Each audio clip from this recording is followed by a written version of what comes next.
Assalamualaikum warahmatullahi wabarakatuh. Saya Ismina Lestari, calon guru penggerak Angkatan 8 dari Kabupaten Batang. Saya akan menyampaikan aksi nyata modul 1.4 Budaya Positif bersama fasilitator dan pengajar praktik saya, Ibu Istiqomah Azizah dan Ibu Emi Anwarul Prastiwi. Berikut merupakan rancangan tindakan untuk aksi nyata yang saya lakukan dengan judul modul Penerapan Budaya Positif di Sekolah. Latar belakangnya, penerapan kedisiplinan yang selama ini diterapkan cenderung tidak disukai oleh murid karena murid merasa terhukum, dipermalukan, dan tersakiti saat diberi hukuman.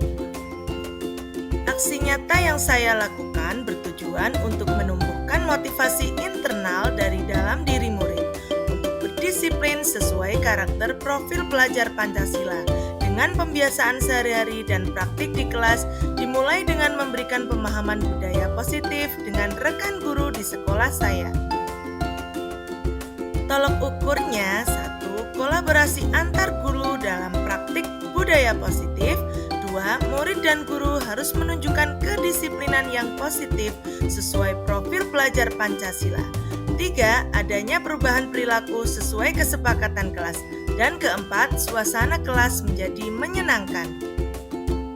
Lini masa tindakan yang akan dilakukan: yang pertama, konsultasi dengan kepala sekolah. 2. Menjadwalkan kegiatan diseminasi pemahaman budaya positif kepada rekan guru. 3. Membuat kesepakatan sekolah atau kelas dengan berkolaborasi antar guru dan murid. 4. Melakukan evaluasi mingguan. Dan terakhir, melakukan perbaikan. Dukungan apa saja yang diperlukan untuk melakukan aksi nyata ini? Yang pertama, sarana penyampaian materi budaya positif seperti LCD, video, laptop, handphone, dan lain-lain. Yang kedua, dukungan dan motivasi dari kepala sekolah. Ketiga, kolaborasi dan dukungan dari rekan guru. Keempat, murid yang kooperatif. Dan yang kelima, kerjasama orang tua murid. Berikut akan saya tampilkan aksi nyata modul 1.4 di sekolah saya tentang diseminasi budaya positif di sekolah. Selamat menyaksikan. Warahmatullahi wabarakatuh. Waalaikumsalam warahmatullahi wabarakatuh. Apa kabarnya Bapak Ibu semua? Sehat. Alhamdulillahirrahmanirrahim. Ya, Bapak Ibu yang kami hormati, kepada yang terhormat Ibu Haja Nurmiati SPD MSI selaku Kepala Sekolah SD Negeri Penundan, yang kami hormati segenap guru dan tenaga kependidikan SD Negeri Penundan, alhamdulillahirrahmanirrahim. Marilah kita panjatkan puji syukur kehadirat Allah SWT yang telah melimpahkan rahmat dan hidayahnya kepada kita semua, sehingga pada hari ini, hari Kamis, tanggal 13 Juli tahun 2023, kita dapat berkumpul di ruangan ini, di ruang kelas 6 SD Negeri Penundan tanpa halangan suatu apapun. Kedua, sholawat serta salam senantiasa tercurah kepada junjungan kita Nabi Agung Muhammad Sallallahu Alaihi Wasallam. Semoga kita semua kelak akan mendapat syafaatnya pada hari kiamat nanti. Amin amin ya rabbal alamin. Bapak Ibu guru SD Negeri Penundan yang kami hormati, pada kesempatan kali ini saya akan menyampaikan diseminasi aksi nyata pada tugas saya sebagai calon guru penggerak Angkatan 8 dari Kabupaten Batang, modul 1.4 tentang budaya positif. Lanjut Bu. Ya. Salam dan bahagia Bapak Ibu guru hebat SD Negeri Penundan. Terima kasih atas kesempatannya, kedatangannya, dan kesediaannya untuk mengikuti diseminasi budaya positif ini. Saya yakin apa yang akan saya sampaikan nantinya dapat memberikan manfaat bagi Bapak Ibu guru semua. Mari belajar bersama, berkolaborasi, saling mendukung demi mewujudkan budaya positif di sekolah kita tercinta. Sepakat ya Bapak Ibu ya? Ya, terima kasih. Lanjut Bu. Baik, apa saja yang akan saya sampaikan pada diseminasi budaya positif ini? Yang pertama tentang perubahan paradigma belajar. Yang kedua tentang disiplin positif. Yang ketiga tentang kebutuhan dasar manusia. Yang keempat tentang motivasi perilaku manusia. Selanjutnya tentang posisi kontrol atau restitusi, keyakinan kelas, dan segitiga restitusi. Ini sub-sub atau secara garis besar materi yang akan saya sampaikan ini. Apa saja itu perubahan paradigma belajar sampai segitiga restitusi akan saya bahas pada slide berikutnya. Baik, sebelum kita memulai acara diseminasi ini, ada pertanyaan tematik Bapak Ibu. Jadi, apakah Anda setuju dengan pertanyaan ini? Nanti bisa disampaikan mungkin apabila Bapak Ibu memiliki pendapat. Yang pertama, hukuman itu dapat mendisiplinkan anak. Bapak Ibu setuju tentang pernyataan tersebut? Setuju. Ya, hukuman dapat mendisiplinkan anak. Setuju ya? Ya. Jadi sebelum Bapak Ibu menerima diseminasi dari saya, Bapak Ibu setuju bahwa hukuman dapat mendisiplinkan anak. Karena kita selama ini sudah menerapkan hal yang demikian ya. Anak yang melanggar tata tertib maupun peraturan akan diberikan sanksi atau hukuman. Itu sudah berjalan dari pendidikan masa lampau sampai sekarang. Pernyataan yang kedua, pemberian hukuman dengan hal positif seperti membaca atau membersihkan halaman sekolah atau misalnya menggambar biasanya ya, itu dapat meningkatkan disiplin anak. Apakah Bapak Ibu juga setuju? Setuju ya. Jadi hukuman tidak selalu bersifat negatif, iya. Ada kalanya hukuman bersifat positif. Baik, Bapak Ibu setuju. Pernyataan yang ketiga, memberi penghargaan itu dapat meningkatkan motivasi belajar anak. Bapak Ibu setuju? Iya. Motivasi belajar anak dapat meningkat ketika mereka diberi sebuah penghargaan dalam mencapai sesuatu. Apakah pernyataan-pernyataan ini sesuai dengan keinginan kita agar motivasi anak itu muncul dengan sendirinya? Ya, kita bahas pada slide berikutnya.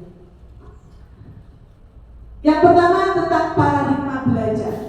Pembelajaran dengan paradigma baru. Bapak Ibu guru pasti pernah mendengar istilah pembelajaran berdiferensiasi. Pernah ya sebelumnya ya? Ya, jadi pembelajaran dengan paradigma baru itu dirancang berdasarkan prinsip pembelajaran yang terdiferensiasi. Apa itu pembelajaran berdiferensiasi? Menurut yang saya dapatkan, pembelajaran berdiferensiasi itu pembelajaran yang dapat menampung atau dapat memenuhi kebutuhan belajar anak sesuai kemampuannya. Ada yang bersifat kinestetik, ada yang bersifat audio, ada yang visual, dan seterusnya. Jadi pembelajaran di masa sekarang ini diharapkan anak itu kebutuhannya dapat tersalurkan, tidak semuanya sama rata dengan cara yang kita terapkan. Misalnya kalau cara monoton zaman dulu kan anak harus belajar mendengarkan, menulis, mengerjakan. Seperti itu berlanjut ya. Tapi untuk sekarang, zaman sekarang ini paradigma yang baru, belajar tidak harus dengan cara yang guru terapkan. Mereka ada yang belajar melalui bercerita, mendengarkan, mereka baru bisa praktek dan lain sebagainya. Nah sekarang kita sebagai guru itu dituntut untuk dapat melakukannya, dapat melakukan pembelajaran yang demikian. Sehingga apa? Sehingga setiap anak belajar itu dapat terpenuhi kebutuhannya dan dapat sesuai dengan perkembangannya. Tentunya bermuara pada profil belajar Pancasila. Ada berapa elemen pelajaran Pancasila Bapak Ibu? Ada 6. Yang pertama yaitu bertakwa, beriman, bertakwa kepada Tuhan Yang Maha Esa dan berakhlak mulia. Yang kedua yaitu mandiri. Yang ketiga berkebinekaan global. Yang keempat bernalar kritis. Kelima kreatif, dan keenam gotong royong. Urutannya tidak harus urut yang, tapi elemen yang pertama yaitu beriman dan bertakwa kepada Tuhan Yang Maha Esa dan berakhlak mulia. Seperti itu. Selanjutnya yaitu tentang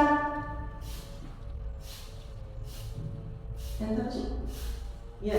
Nah, di sini ada simulasi Bapak Ibu guru. Bapak Ibu semuanya nanti praktek tangannya digenggam dengan erat. Saya bacakan dulu. Anda dan teman Anda akan melakukan kegiatan cobalah buka. Boleh berpasangan, ya? Boleh berpasangan. Yang satu menggenggam, yang satu berusaha membuka. Tugas Anda adalah mengepalkan salah satu tangan. Atau misalnya kita praktek di depan, ya? Bu Puji sama Bu Fitri, monggo praktek di depan. Bu Puji sebagai A, Bu Puji sebagai A yang menggenggam erat tangannya karena membayangkan sesuatu yang dimiliki di genggaman itu sangat berharga. Kemudian Bu Fitri sebagai B yang mencoba dengan berbagai cara untuk sekarang dipraktekkan si B berusaha membuka genggaman tangan si A. Ya, dilakukan dengan berbagai cara. Bisa dirayu, diancam. Susah ya? Sekarang gantian. Si B berperan sebagai si A dan sebaliknya.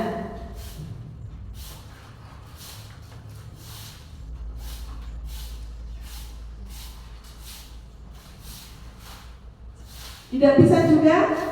Iya. Kira-kira kenapa si A tidak bisa dibuka tangannya, Bu? Terlalu luas. Iya. Kalau menurut Bu Fitri kenapa? Ya, sangat berusaha untuk mempertahankan. Silahkan kembali. Tepuk tangan untuk teman kita. Ya, baik. Jadi, apakah menurut simulasi yang sudah tadi dipraktekkan oleh Bu Puji dan Bu Fitri, apakah Anda atau B itu dapat membuka kepala tangan A? Bisa? Tidak bisa. Mengapa? Mengapa bisa terjadi hal yang demikian? Iya, karena si A terlalu kuat menggenggam dengan alasan membayangkan tadi si A itu memiliki sesuatu yang sangat berharga, begitu ya. Kemudian untuk pertanyaan yang kedua, apakah B menutup kepala tangan Anda? Mengapa alasan Anda atau B tetap menutup kepala? Tadi kan dilakukan pertukaran gitu ya. Iya, tidak bisa sama, tidak bisa karena apa? Sama-sama mempertahankan sesuatu yang berharga tadi. Nah, dalam kegiatan ini sesungguhnya siapa yang pegang kendali atau kontrol? Siapa? Diri sendiri atau si A? Si A atau si B sama-sama memegang kendali atau kontrol terhadap apa yang dimiliki tadi. Ya, slide selanjutnya, Bu. Nah, tadi yang kita pelajari dari praktek yang sudah dilakukan Bu Puji dan Fitri itu disebut teori kontrol. Jadi menurut Dr. William Glasser dalam kontrol teori yang kemudian berkembang dan dinamakan choice theory atau pilihan, meluruskan beberapa miskonsepsi tentang makna kontrol, kendali, kontrol atau kendali. Ilusi guru mengontrol murid. Jadi guru itu memegang penuh kendali dalam mengendalikan atau mengontrol murid. Mau dibawa kemana? Murid itu sebetulnya ada di guru, tapi yang sesungguhnya memegang kendali sendiri itu adalah siswa. Betul sekali, murid itu sendiri. Apapun yang kita lakukan dengan hukuman, dengan mengancam, dengan perayuan, jika murid tidak mau melakukan apa yang kita minta, murid sangat berpegang teguh terhadap pendiriannya, maka hal itu tidak akan terjadi.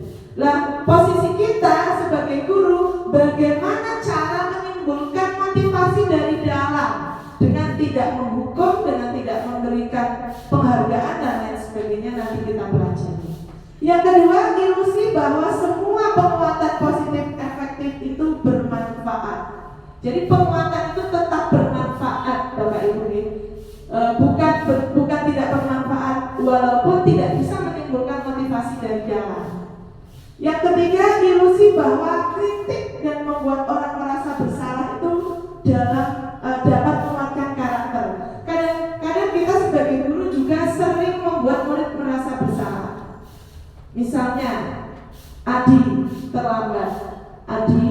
guru kan sudah bilang sama kamu tidak boleh terlambat.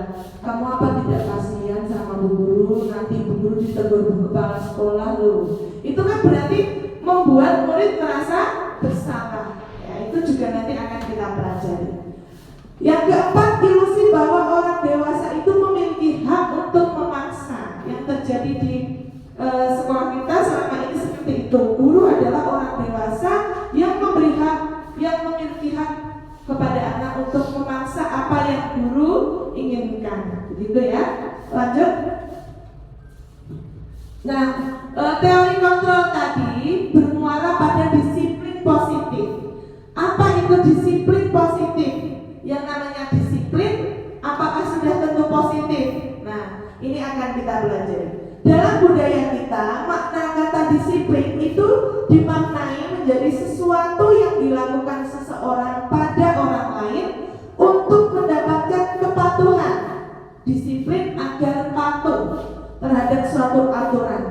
Jadi kita cenderung menghubungkan kata disiplin itu dengan ketidaknyamanan selama ini. Harus disiplin tepat waktu, kalau tidak nanti dihukum. Itu kan cenderung menanamkan pada anak ketidaknyamanan. Tapi sebagai pendidik sebetulnya tujuan kita itu adalah mewujudkan murid yang mempunyai disiplin diri. Jadi tidak perlu dipaksa, tidak perlu diancam, tidak perlu dihukum. Murid sudah memiliki rasa disiplin dari dalam diri. Apakah bisa dilakukan? Tentu bisa. Sehingga nantinya mereka bisa berperilaku dengan mengacu pada nilai-nilai kebajikan universal dan memiliki motivasi intrinsik bukan ekstrinsik.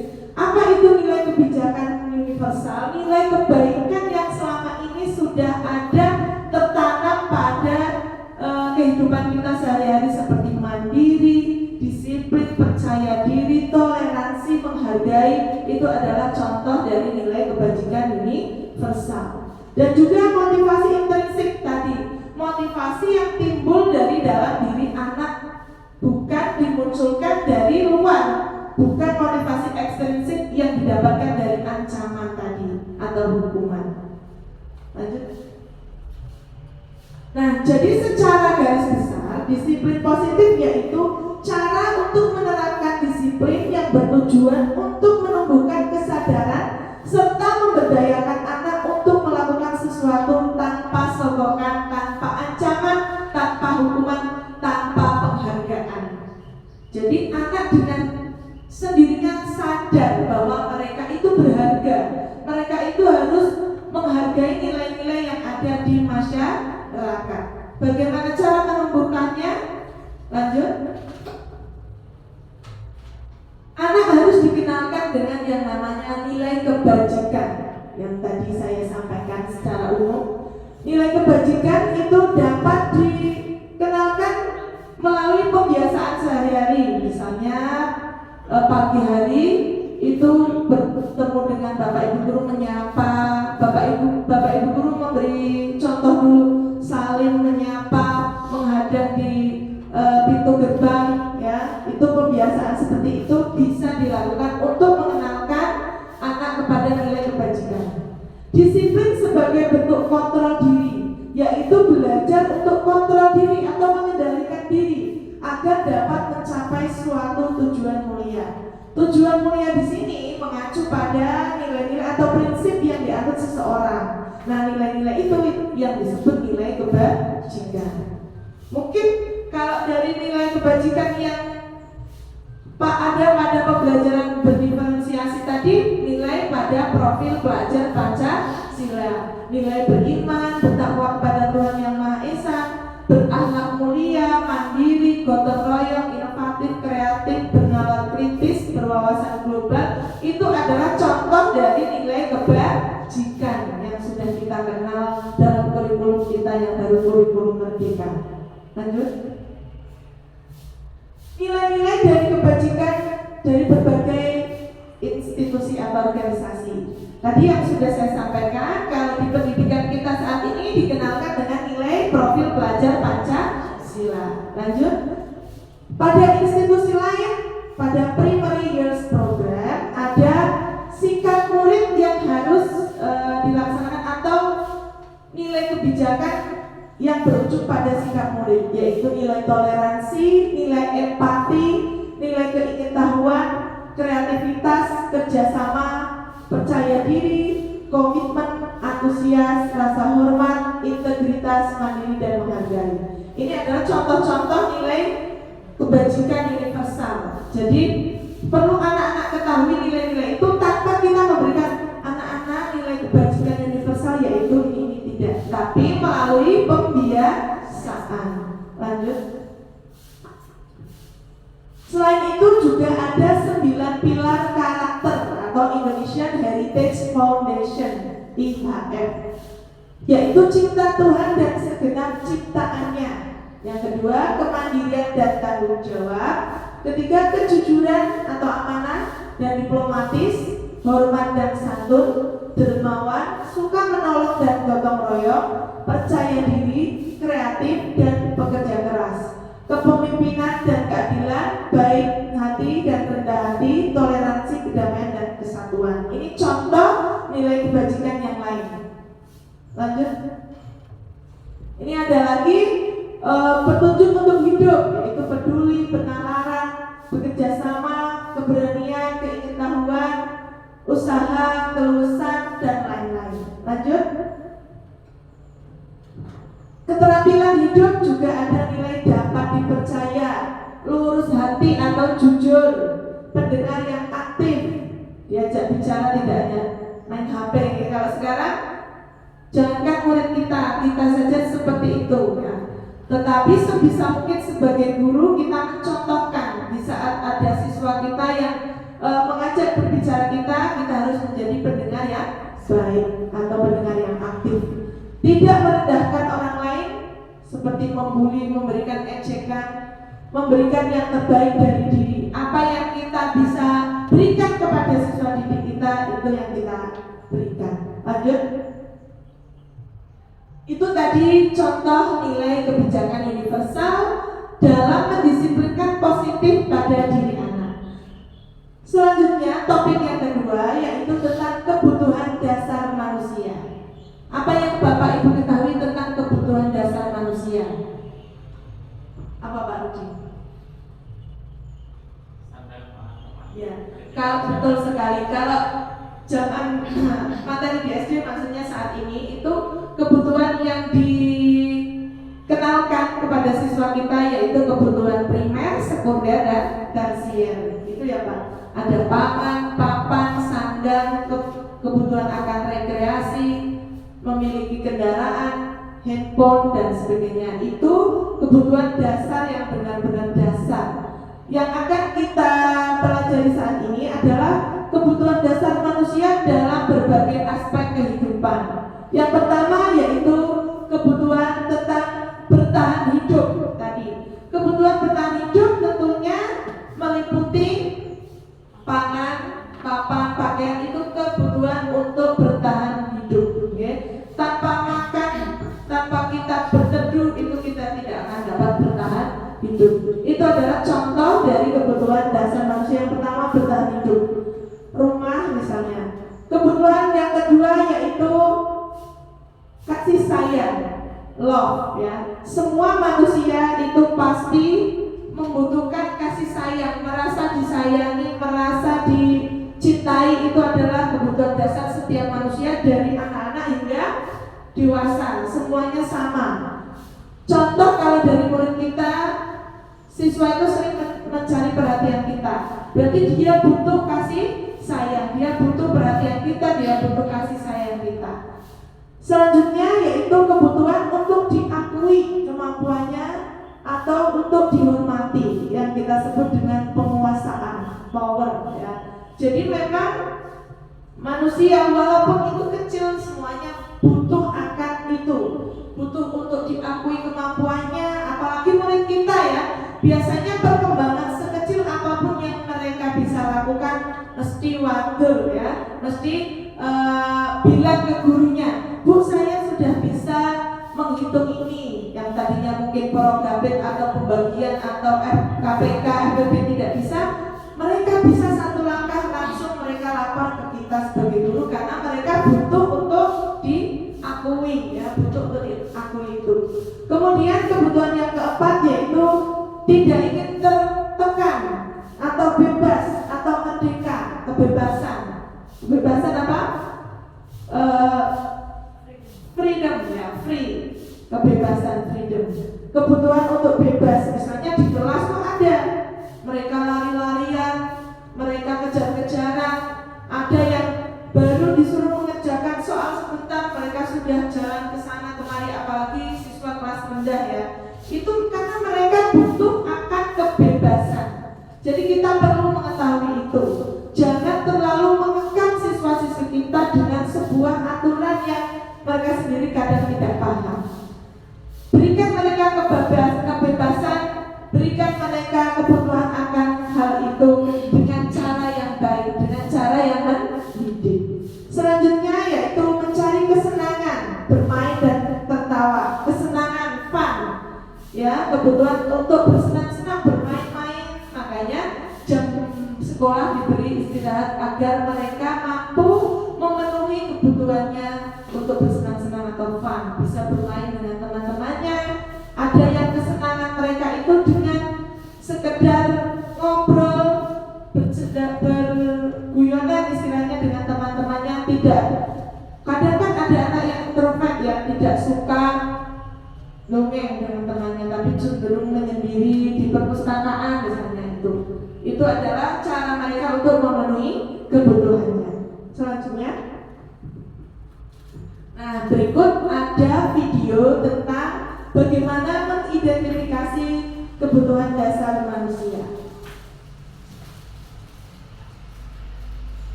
Kita akan saksikan video mengidentifikasi kebutuhan dasar manusia. Salam dan bahagia Ibu dan Bapak guru hebat. Untuk membangun budaya sekolah yang positif dengan lingkungan yang aman dan mendukung murid untuk menjadi pribadi yang berdaya, seimbang, dan bahagia adalah memahami kebutuhan dasar yang mendasari perilaku murid.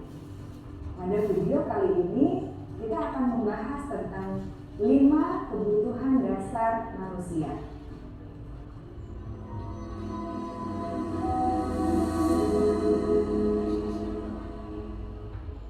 Ki Hajar Dewantara dalam salah satu kutipannya menyatakan, kita ambil contoh perbandingannya dengan hidup tumbuh-tumbuhan. Seorang petani dalam hakikatnya sama kewajibannya dengan seorang pendidik yang menanam padi misalnya. Hanya dapat menuntun tumbuhnya padi. Ia dapat memperbaiki kondisi tanah, memelihara tanaman padi, memberi pupuk dan air, membasmi ulat-ulat atau jamur-jamur yang mengganggu hidup tanaman padi, dan lain sebagainya. Ketika guru memahami kebutuhan apa yang mendasari perilaku murid, dan guru berusaha menuntun dan mendukung murid dalam memenuhi kebutuhannya secara positif, pada hakikatnya guru tersebut ibarat seorang petani yang sedang berusaha memahami kebutuhan masing-masing tanaman, dan ia berusaha memenuhi kebutuhan tanaman tersebut agar dapat tumbuh dengan subur dan maksimal. Dr. William Glasser, seorang psikiater dari Amerika Serikat, menyatakan bahwa seluruh tindakan manusia memiliki tujuan tertentu, yaitu memenuhi kebutuhan dasarnya. Ketika kelima kebutuhan dasar telah terpenuhi secara memadai, maka murid akan tumbuh dengan seimbang dan bahagia. Sebaliknya, ketika kebutuhan dasar tidak terpenuhi dengan baik, maka seseorang akan mengalami emosi negatif seperti bosan, sedih, dan kecewa. Bahkan mereka dapat melakukan perbuatan yang bertentangan dengan nilai-nilai kebajikan atau melanggar peraturan. Dengan kata lain, perilaku buruk seseorang biasanya adalah respons dari kebutuhan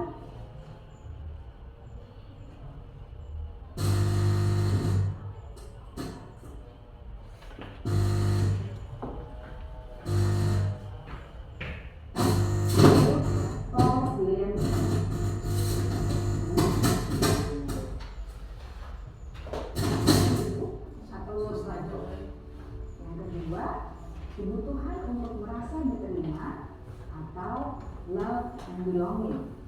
Yang ketiga, kebutuhan akan kebebasan atau freedom. Yang keempat, kebutuhan akan kesenangan atau fun. Dan yang kelima, kebutuhan akan penguasaan atau power.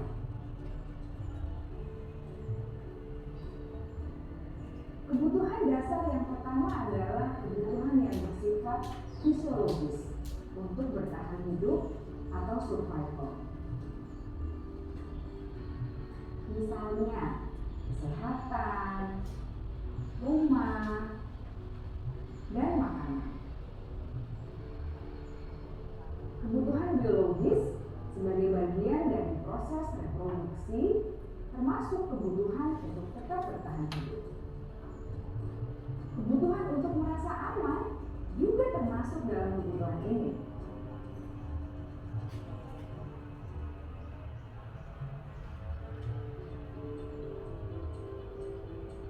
Agar murid dapat belajar dengan baik, kebutuhan mereka akan rasa aman, pangan, sandang, dan papan harus terpenuhi. Bagaimana mungkin mereka dapat belajar dengan baik bila mereka datang ke sekolah dengan perut yang lapar atau bila rumah mereka kebanjiran?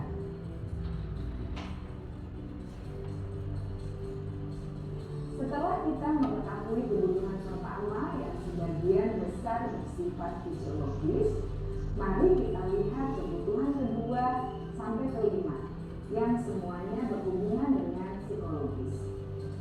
Mari kita lihat kebutuhan yang kedua, yaitu kebutuhan akan perasaan diterima oleh kelompok atau komunitasnya, atau kebutuhan love and belonging. Kebutuhan ini meliputi keinginan untuk tetap terhubung dengan orang lain seperti teman, keluarga, teman kerja, dan kelompok di mana kita tergabung. Setiap murid ingin menjadi bagian yang berharga dari kelas dan juga sekolah. Mereka juga ingin diterima oleh orang lain dan kelompoknya. Bahkan, murid yang terlihat paling kuat pun jauh di dasar hatinya pasti ingin merasa diterima. Sebagai guru, seharusnya kita dapat menerima murid kita apa adanya, sesuai dengan kodratnya. Karena setiap murid adalah unik. Mereka memiliki kekuatannya masing-masing, sehingga guru seharusnya bisa menciptakan kesempatan untuk murid berkolaborasi dan memiliki ikatan emosi satu sama lain. Murid-murid yang memiliki kebutuhan. Bapak Ibu, tadi kita saksikan bersama contoh ya atau tayangan video langsung tentang kebutuhan dasar manusia. Tentu saja kita dalam sehari sering sekali melihat hal itu ya, seperti pada tayangan video tadi. Selanjutnya saya akan menyampaikan tentang motivasi perilaku manusia, hukuman dan penghargaan, dan restitusi. Lanjut. Nah, motivasi perilaku manusia itu apa? Apa yang mendasari seseorang untuk melakukan sesuatu? Misalnya kita datang ke sekolah tepat waktu. Apa yang mendasari hal itu? Ataukah kita ingin dipuji? Ataukah kita takut karena hukuman? Atau memang hal itu muncul dari dalam diri kita sendiri karena kita menghargai waktu? Nah, motivasi perilaku manusia itu muncul karena adanya dorongan manusia dalam menggapai kebutuhan dasarnya. Motivasi perilaku manusia itu ada 3, tadi seperti yang saya sampaikan. Yang pertama, untuk menghindari ketidaknyamanan atau hukuman. Misalnya kita datang ke sekolah tepat waktu itu karena kita takut dihukum atau karena kita takut ditegur oleh atasan kita. Itu alasan yang pertama. Alasan yang kedua atau motivasi yang kedua, untuk mendapatkan imbalan atau penghargaan dari orang lain. Oh, saya mau datang ke sekolah tepat waktu karena saya suka dihargai, saya suka dipuji oleh atasan saya, karena saya akan mendapat reward dari atasan saya. Misalnya kalau saya selalu datang tepat waktu. Jadi alasan atau motivasi yang kedua untuk mendapatkan imbalan. Alasan atau motivasi yang ketiga yaitu untuk menjadi orang yang mereka inginkan dan menghargai diri sendiri dengan nilai-nilai yang mereka percaya tadi. Oh, saya datang ke sekolah tepat waktu karena memang itu sebuah aturan yang harus ditepati. Karena saya menghargai waktu. Kalau saya terlambat, saya akan kehilangan banyak waktu dan sebagainya. Itu motivasi yang ketiga.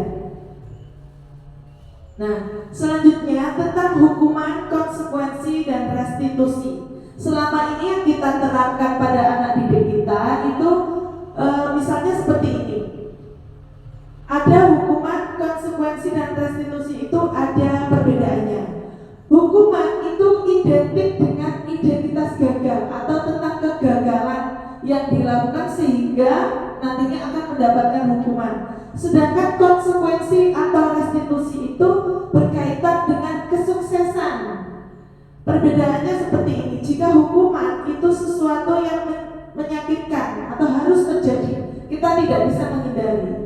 Kalau konsekuensi ini sesuatu yang harus terjadi, konsekuensi itu harus terjadi karena kita tahu konsekuensinya. Kita sudah tahu kalau kita tidak melakukan ini atau melanggar ini, kita akan mendapatkan itu. Itu konsekuensi. Kalau hukuman kita tidak tahu apa-apa. Kamu terlambat ya, push up. Kamu terlambat, bersih-bersih. Itu sebelumnya tidak dibahas dulu tentang kesepakatannya. Itu hukuman. Yang ketiga adalah restitusi. Restitusi perbedaannya tadi dengan konsekuensi itu pilihan. Jadi ada dialog antara si pelanggar dan yang menerapkan aturan, ada dialog. Jika kamu terlambat, apa yang akan kamu lakukan? Kamu sudah tahu kesepakatannya kan? Selanjutnya apa yang akan kamu lakukan? Itu namanya restitusi. Kemudian jika hukuman itu tidak nyaman untuk murid, karena mereka cenderung tidak menyukai hukuman, itu dampaknya berjangka panjang. Konsekuensi juga tidak nyaman, tapi anak tahu sebelumnya tentang konsekuensi, jadi dampaknya jangka pendek. Kemudian jika restitusi itu dapat menguatkan murid dalam jangka waktu yang panjang, karena mereka diajak untuk berdialog tentang apa yang akan mereka lakukan dalam memperbaiki kesalahannya. Selanjutnya dalam hukuman itu korban mendapatkan keadilan dengan menerima hukuman dari si pelaku. Sedangkan pada konsekuensi korban itu bisa diabaikan asalkan si pelaku mengingat konsekuensi atau mengingat keyakinan yang sudah dilakukan. Yang ketiga restitusi, korban mendapatkan ganti. Korban itu mendapatkan ganti dari pilihan yang pelaku ambil. Kemudian pada hukuman, murid atau anak tersakiti. Pada konsekuensi, murid atau anak dibuat tidak nyaman dengan konsekuensi yang mereka lakukan. Pada restitusi, murid mendapatkan penguatan walaupun mereka sudah membayar kesalahannya, tapi mereka mendapatkan penguatan dan pembelajaran. Pada hukuman, perilaku pasif atau agresif itu bisa meningkat. Mereka semakin agresif dari hukuman yang telah dilakukan, bahkan bisa bertambah. Perilaku melanggar hukumnya itu bisa bertambah. Kemudian pada konsekuensi, penguatan hanya bertahan dalam jangka waktu pendek.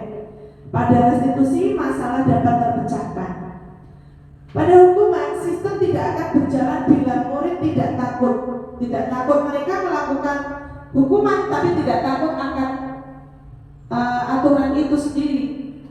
Gampang dilanggar, besok paling hukumannya seperti itu. Pada konsekuensi memerlukan monitoring dan supervisi terus-menerus dari guru. Apakah konsekuensinya berjalan lancar atau tidak? Pada restitusi, murid belajar bertanggung jawab untuk perilakunya. Mereka mempelajari, mereka mendapatkan pembelajaran. Jika mereka tidak atau melanggar hukum, mereka harus mempertanggungjawabkannya. Yang terakhir, berlaku hanya pada sebuah institusi restitusi, tidak berlaku pada hukuman nyata. Jarang sekali kita, misalnya dalam suatu perkumpulan seperti ini, ada teman kita yang datang terlambat. Bapak datang terlambat push up 5 kali, kan tidak mungkin yang ada saya dibenci. Jadi hukuman seperti itu berlaku pada sebuah lembaga atau institusi. Kemudian pada konsekuensi membantu penerapan mengikuti peraturan dalam masyarakat. Jadi siswa dibantu nantinya berjangka panjang untuk bagaimana menaati peraturan dalam masyarakat. Sedangkan pada restitusi fokusnya pada pemecahan masalah, bukan penyebab masalahnya tapi pemecahan masalahnya. Lanjut. Ini contohnya. Pada hukuman kamu harus begini-begini. Pada konsekuensi apa peraturannya? Kamu masih ingat kan peraturannya? Nah, pada restitusi terus apa yang bisa kamu lakukan untuk memecahkan hal ini, untuk memperbaiki masalah ini? Perbedaannya begitu ya Bapak Ibu. Jadi kalau hukuman itu bersifat negatif, konsekuensi itu netral, dan restitusi itu positif. Nah, hal inilah yang harus kita kembangkan dalam menciptakan budaya positif, yaitu penerapan restitusi untuk memecahkan masalah. Nanti ada contoh beberapa pemecahan masalah. Kalau secara dialog tadi misal ada anak terlambat, bukan ayo push up, pertama harus kita ketahui dulu kenapa kamu terlambat.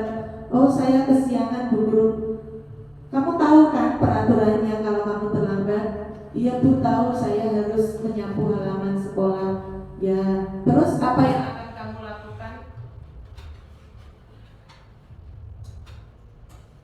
Saya tanpa mic ya.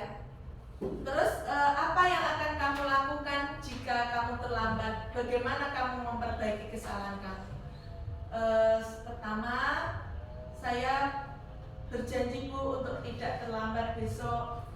Kemudian karena hari ini saya terlambat, saya akan menjalankan konsekuensi atau kesepakatan yang sudah dibuat oleh sekolahan kita, yaitu menyapu halaman. Tapi jarang sekali murid kita berpikir seperti itu Bapak Ibu ya. Realitanya mereka pasti takut dulu. Nah, ini yang perlu kita lakukan, menanamkan bagaimana mereka berdiskusi tentang pemecahan masalah yang akan dilakukan. Berdiskusi untuk menggali mereka, pendapat mereka tentang kesalahan yang telah dibuat. Lanjut. Ya, jadi kalau tadi sudah saya sampaikan di awal, kalau hukuman itu identik ke kegagalan. Sedangkan konsekuensi dan restitusi itu kepada kesuksesan. Endingnya itu akan menanamkan jiwa positif pada anak. Walaupun mereka melanggar, tapi tidak selalu menerima hukuman.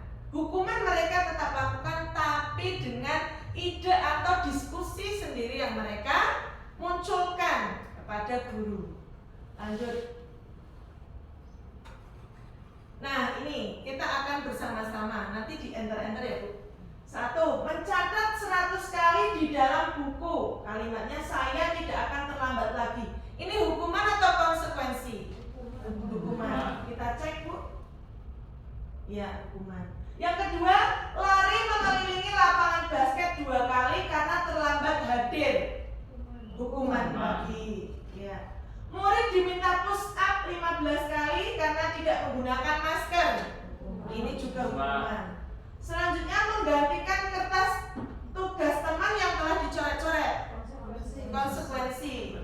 Ya, karena murid tahu kalau mencoret-coret punya teman ya harus mengganti. Begitu. Selanjutnya, membersihkan tumpahan air di meja tulis karena tersenggol.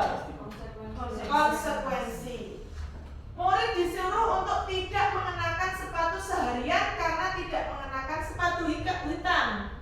Ini hukuman. Ya. Lari mengelilingi lapangan basket 2 kali karena terlambat. Hukuman. Oh, ternyata konsekuensi. Karena apa? Pelajaran PJOK. Kita tahu bahwa pada pelajaran PJOK kan banyak melibatkan aktivitas fisik. Bapak Ibu. IFA kurang menguasai pelajaran matematika sehingga pada saat pelajaran tersebut berlangsung, dia lebih banyak berdiam diri, menggambar di buku pelajarannya. Pada saat guru matematikanya, Pak Seno, menanyakan pertanyaan, IFA menjadi gugup, dan tak sengaja menjatuhkan tasnya dari kursi. Secara tiba-tiba menjadi gagap pada saat berupaya menjawab. Seluruh kelas pun tertawa melihat perilaku IFA yang bicara tergagap dan terkejut. Pak Seno pada saat itu membiarkan teman-teman IFA menertawakan IFA yang tergagap dan malu luar biasa, dan malahan meminta IFA untuk maju ke depan dan berdiri di depan kelas sambil menunjuk hidungnya karena tidak bisa menjawab pertanyaan. Gini kira-kira ya.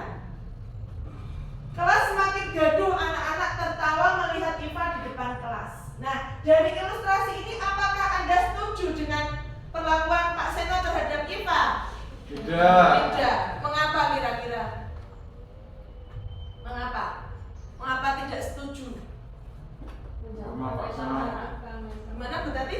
Menjatuhkan mental anak. Iya. Hal yang dilakukan Pak Seno itu bisa membuat mental IFA itu jatuh, gitu. Istilahnya kena mental. Ya, mempermalukan, betul. Terus menurut Anda, tindakan Pak Seno terhadap IFA itu hukuman atau konsekuensi?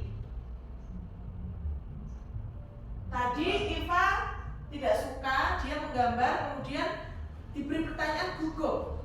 Itu kira-kira hukuman atau konsekuensi? Terus disuruh berdiri, menunjuk hidung.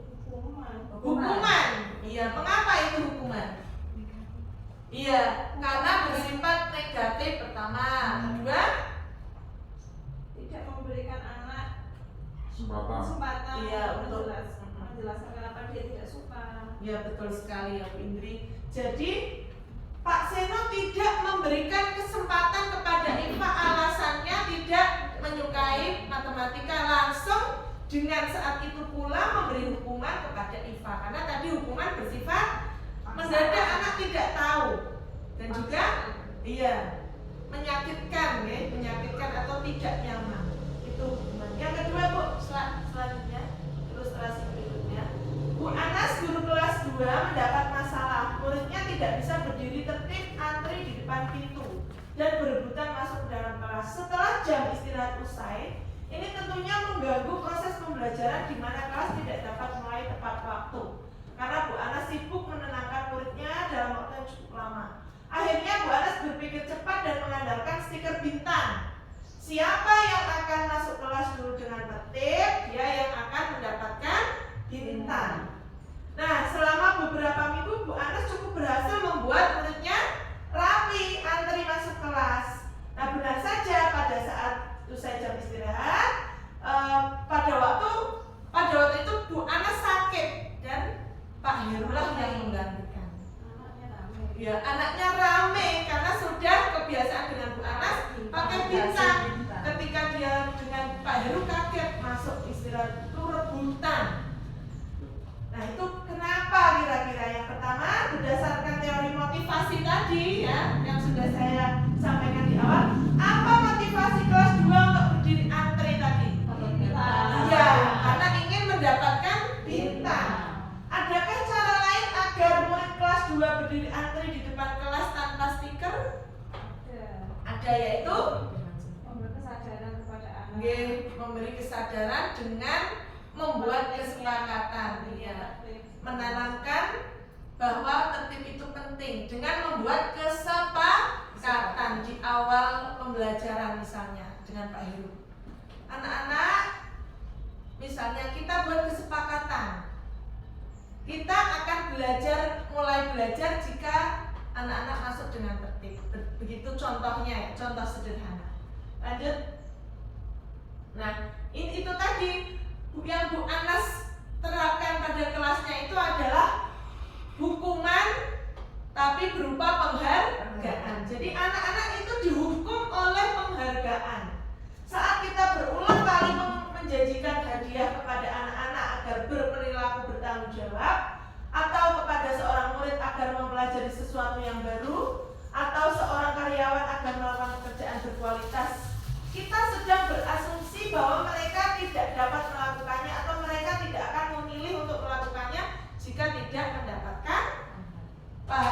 timbalan begitu. Nah, penghargaan itu sama dengan menghukum karena pengaruhnya bisa jangka pendek, bisa jangka panjang. Kemudian itu penghargaan itu tidak efektif, bisa merusak hubungan, mengurangi ketepatan, menurunkan kualitas, mematikan kreativitas, menghukum, dan nanti kita akan mencari bagaimana memunculkan motivasi dari dalam diri. Ini menurut Alfie Kohn. Lanjut Bu. Nah, bagaimana memunculkan motivasi dalam diri anak atau motivasi intrinsik? Motivasi intrinsik itu sendiri jika saat seorang anak belajar untuk pertama kali menggabungkan huruf-huruf dan kata serta menyadari bahwa ia dapat membaca, nah timbul pijar di matanya dan sebuah senyuman di wajahnya. Anak tersebut begitu gembira bahwa ia telah mempelajari dan menguasai suatu keterampilan baru. Kesadaran akan kemampuan bahwa dia sudah dapat membaca itu penghargaan yang muncul dari dalam diri. Jika kita memberikan penghargaan kepada seorang anak pada saat dia merasa bangga dengan pencapaiannya sendiri, maka kita mengambil kegembiraan itu sebetulnya. Kita tidak perlu memberikan penghargaan yang semua orang mengetahuinya atau dapat diketahui oleh teman-temannya. Tapi biarlah anak menikmati dulu, merasakan dulu rasa bangga itu secara alamiah. Lanjut. Selanjutnya kita akan membahas tadi, meneruskan yang restitusi tadi. Jadi restitusi itu bukan untuk menebus kesalahan, namun untuk belajar dari kesalahan. Restitusi dapat memperbaiki hubungan antara korban dan pelaku. Restitusi itu tawaran, bukan paksaan. Karena biasanya kalau kita menerapkan restitusi, kita menawarkan solusi apa yang akan diberikan. Restitusi menuntun untuk melihat ke dalam diri, mencari kebutuhan dasar yang mendasari tindakan, dan cara yang paling baik. Juga fokus pada karakter, bukan tindakan. Restitusi bisa menguatkan, fokus pada solusi, mengembalikan murid yang berbuat salah pada kelompoknya agar tidak dikucilkan. Jadi sebetulnya disiplin positif itu kita mengenal atau kita menerapkan pendekatan restitusi, yaitu sebuah cara menanamkan disiplin pada murid untuk menyelesaikan masalah, atau proses menciptakan kondisi bagi murid untuk memperbaiki kesalahan mereka sehingga mereka bisa kembali pada kelompok mereka dengan karakter yang lebih kuat menurut dosen pada tahun 2004. Perbedaan penanganan, ini contoh perbedaan penanganannya. Siswa yang tidak mengerjakan tugas. Kalau hukuman, siswa diberi hukuman lari keliling lapangan 3 kali atau membersihkan toilet. Nah, selama ini juga saya menerapkan hukuman karena belum pernah mendapatkan materi tentang ini. Guru marah dan menjadi ketakutan. Siswanya menjadi ketakutan, itu hukuman.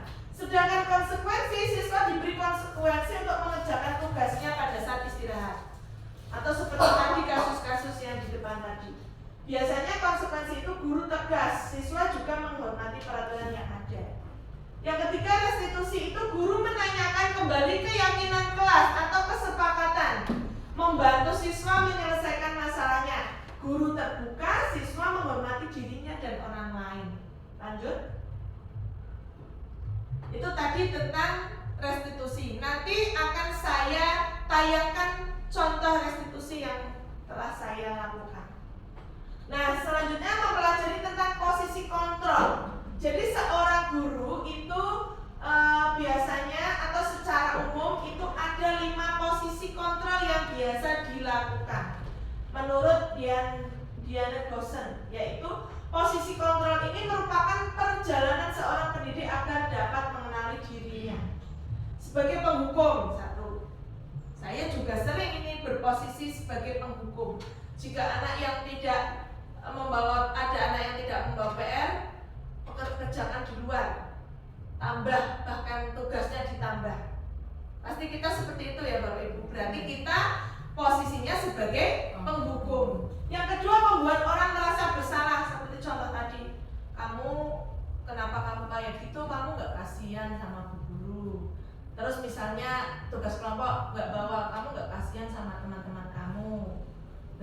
dia merasa bersalah kan, terus oh iya ya aku merugikan orang lain. Berarti dia pembuat, gurunya itu posisinya pembuat merasa bersalah. Selanjutnya sebagai teman, tolong bantu ibu ya, tolong bantu, ayolah kerjasama sama bu guru, bantu ya. Nah itu berarti sebagai seorang teman. Pemantau itu seorang guru yang selalu mengingatkan tentang aturan-aturan. Kamu masih ingatkan aturannya? Nah, kamu coba tengok lagi aturannya. Gitu. Itu posisi pemantau. Yang kelima, posisi manajer. Berarti seseorang yang telah bisa menerapkan restitusi. Posisi manajer itu berarti guru kapan sewaktu-waktu bisa berubah menjadi dua posisi, teman dan pemantau jika diperlukan. Tapi selalu menerapkan restitusi. Berarti guru itu memiliki posisi sebagai manajer. Selanjutnya, nih contoh ya. Tadi sudah saya sampaikan, kalau penghukum kalau kamu tidak melakukannya, awas ya, rasakan hukumannya. Kalau pembuat orang merasa bersalah, kamu seharusnya sudah tahu kan, ibu lelah sekali mengatakannya. Nah, pokoknya merendahkan kita, merendahkan diri kita sebagai guru biasanya. Kalau teman kita seperti teman, ayolah lakukan demi ibu guru, pasti kamu bisa, bantu ibu ya. Pemantau, apa peraturannya? Ingat dah, lihat lagi peraturannya. Gitu. Manajer tadi, apakah kamu yakin yang kamu kerjakan ini dapat memperbaiki masalah? Ya sedikit demi sedikit kita belajar. Hasilnya bagaimana? Sebagai penghukum dan membuat merasa bersalah, itu justru siswa akan memberontak, akan berusaha berbohong karena takut. Kemudian akan juga menyembunyikan, menyangkal.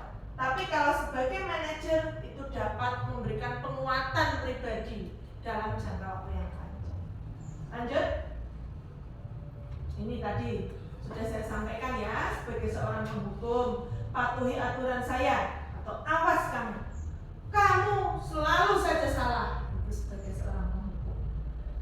Ya, dampaknya itu murid akan dendam, lebih agresif.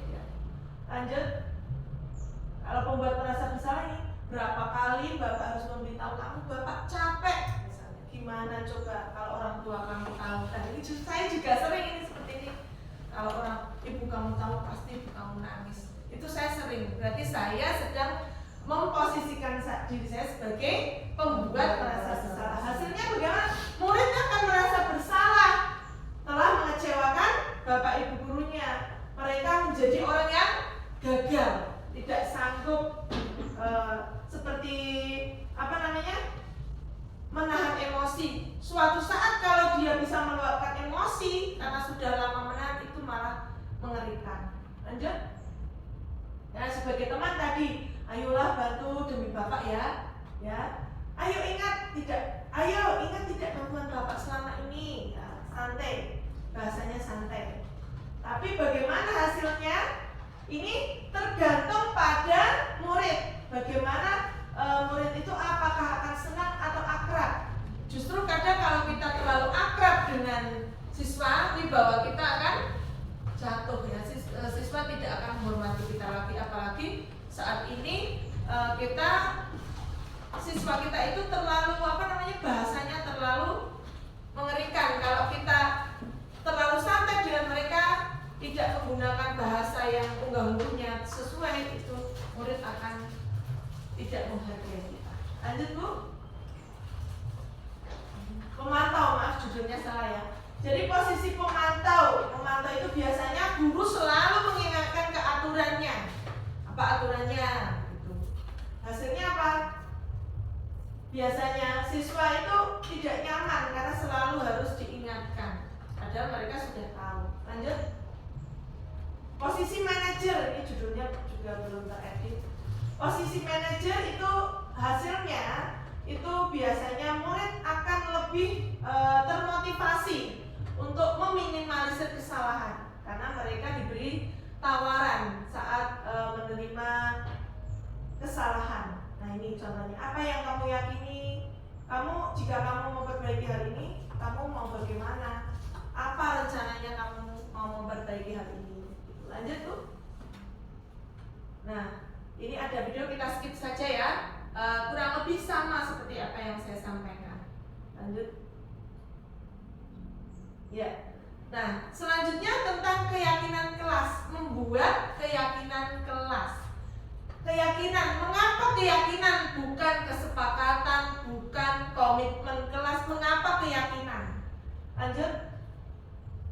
Jadi mengapa kita memiliki peraturan tentang penggunaan helm pada saat mengendarai? Kenapa kita yakin kalau mengendarai helm itu tidak apa-apa kalau jatuh? Karena ya kita yakin kepala kita akan selamat, aman. Berarti ada sebuah keyakinan.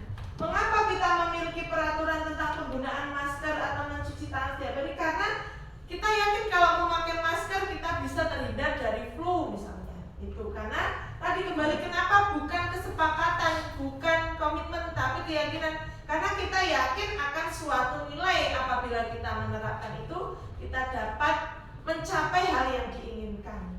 Lanjut. Nah, tadi ya, untuk mendukung motivasi intrinsik, kembali ke nilai keyakinan, itu lebih menggerakkan seseorang dibandingkan mengikuti serangkaian peraturan.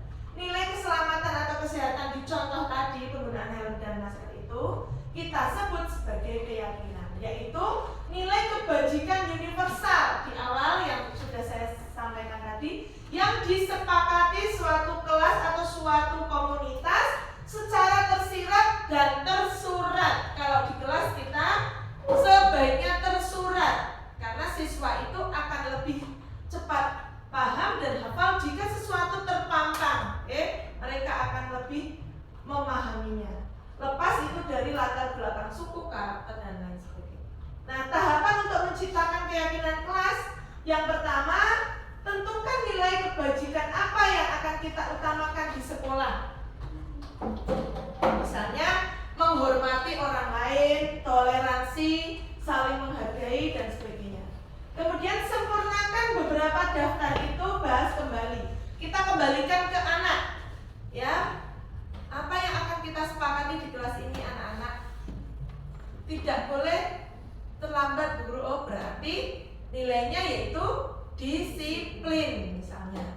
Tidak boleh berkelahi guru, berarti nilainya apa? Rukun, begitu. Jadi nilai yang disepakati atau diyakini di kelas itu sebuah nilai, bukan perilaku. Yang ketiga, buat poster.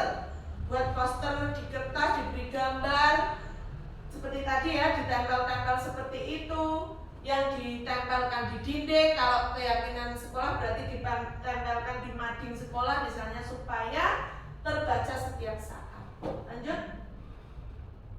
Contoh keyakinan kelas ini, contoh bersikap positif. Nah, bersikap positif itu berarti ya tidak mengejek, tidak berkelahi, umum ini sifatnya.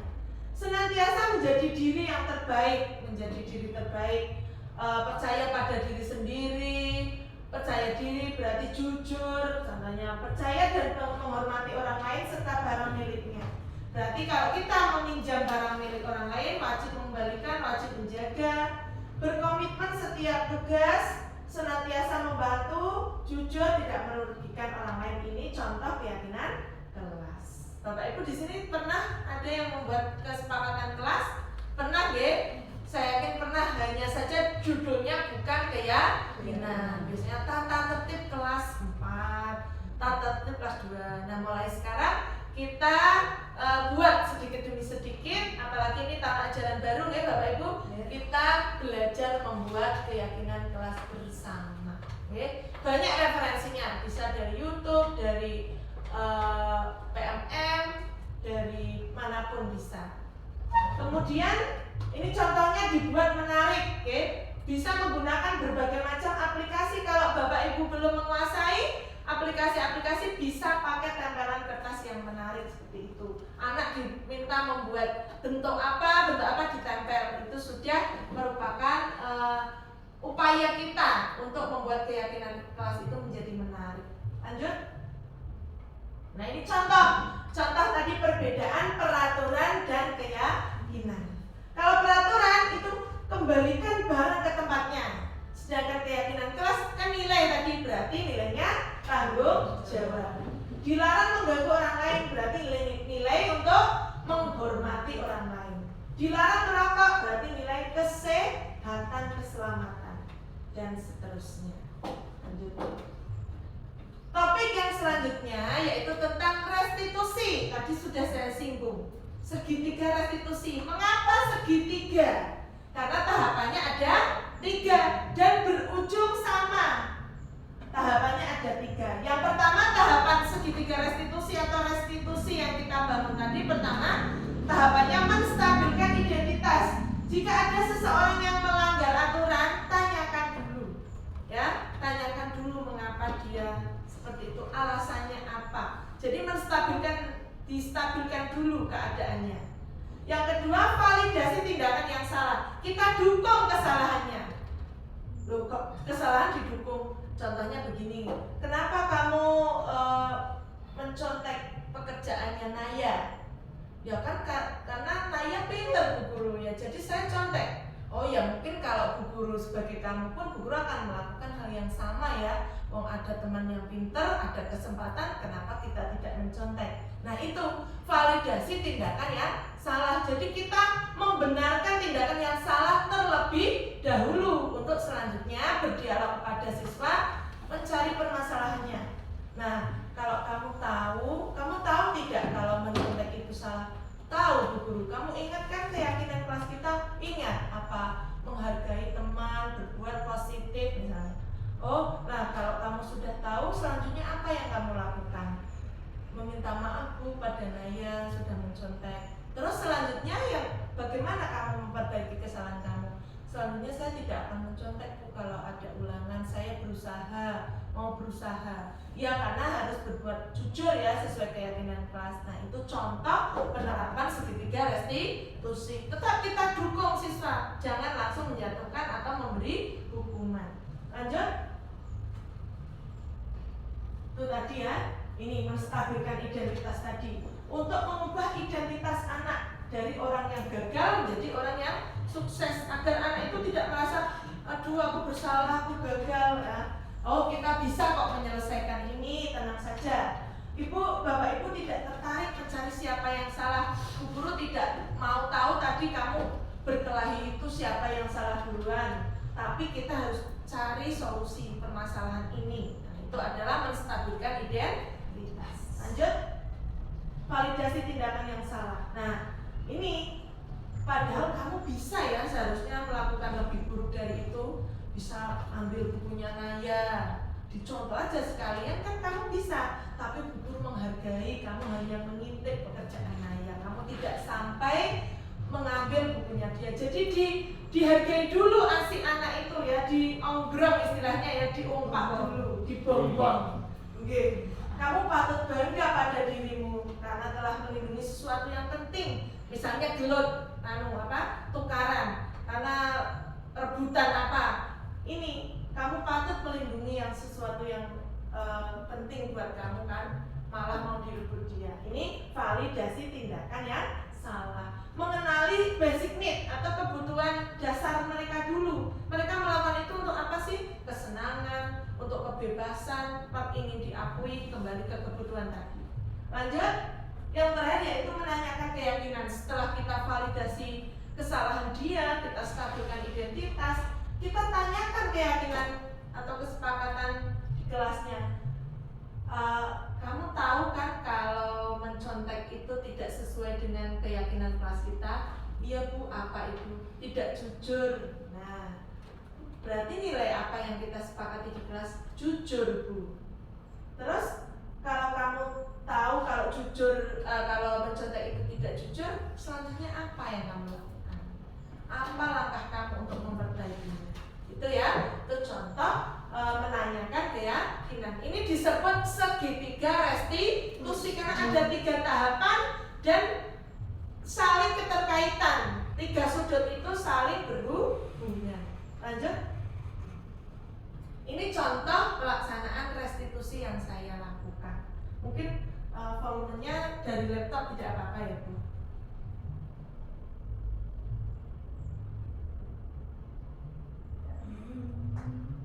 Ya enggak apa-apa. Nah itu di pol. Cabut Bu. Cabut ini. Maaf sound sistemnya kurang berfungsi dengan baik Bapak Ibu ya. bisa skip langsung ke videonya ya.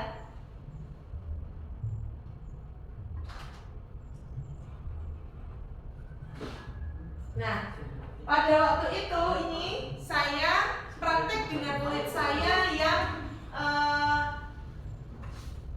rebutan. Ini tadi mencontek pekerjaan teman. Saya panggil karena saya tidak mau Siva namanya nanti diolok-olok temannya. Karena biasanya kalau dibilangi sama gurunya itu malah jadi bahan bulian. Jadi saya panggil ke ruangan saya tanyakan, tadi Bu Guru dengar kamu marah-marah sama Vina. Kenapa?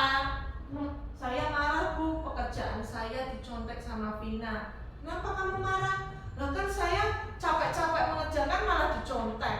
Oh ya mungkin kalau Bu Guru yang mengalami ya marah, sudah capek mengerjakan dicontek. Tapi masih mending kamu marah-marah, kamu tidak memukul dia. Bu Guru menghargai usaha kamu untuk mengontrol diri kamu dengan tidak memukul dia atau melakukan hal yang lebih buruk. Bu Guru menghargai. Tapi kamu tahu kan kalau marah-marah dengan teman itu tidak baik. Tahu tuh apa keyakinan kelas yang sudah kita sepakati? Menghargai orang lain, rukun, saling menghormati. Nah kamu ingat, kalau kamu ingat itu selanjutnya apa yang kamu lakukan untuk memperbaiki kesalahan kamu? Saya akan minta maaf Bu sama Vina. Terus kalau hal itu terulang, apa yang akan kamu lakukan? Saya akan mengontrol diri Bu dengan tidak marah-marah sama Vina. Saya memberitahu dia kalau dia tidak bisa diberitahu, dia akan saya laporkan ke Bu Guru. Waktu itu Siva bilang seperti itu. Oh, jadi solusi permasalahan yang saya dan Siva lakukan dalam segitiga restitusi itu ditemukan, yaitu Siva akan melaporkan Vina jika mencontek lagi.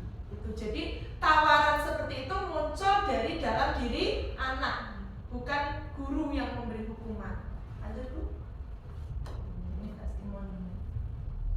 Ya, dalam menerapkan disiplin positif itu sendiri, guru itu hendaknya memiliki standar kepribadian profesional sosial yang baik. Ya, jadi secara umum guru harus memberikan teladan, memberikan contoh yang baik dan mampu memposisikan dirinya sebagai manajer atau among dalam bahasa Jawa. Ini bukan emong, tapi among, bukan bahasa Inggris among us, tapi among atau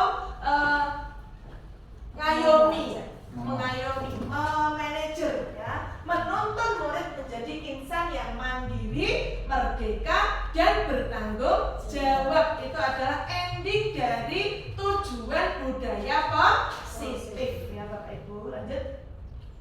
Nah Bapak Ibu, demikianlah tadi beberapa topik materi dan penyampaian tentang budaya positif yang saya dapatkan dari modul 1.4, dan saya harus menularkan praktik baik ini ya, agar pembiasaan kita menerapkan segitiga restitusi untuk menyelesaikan masalah dalam mewujudkan budaya positif atau disiplin positif di sekolah dapat terwujud.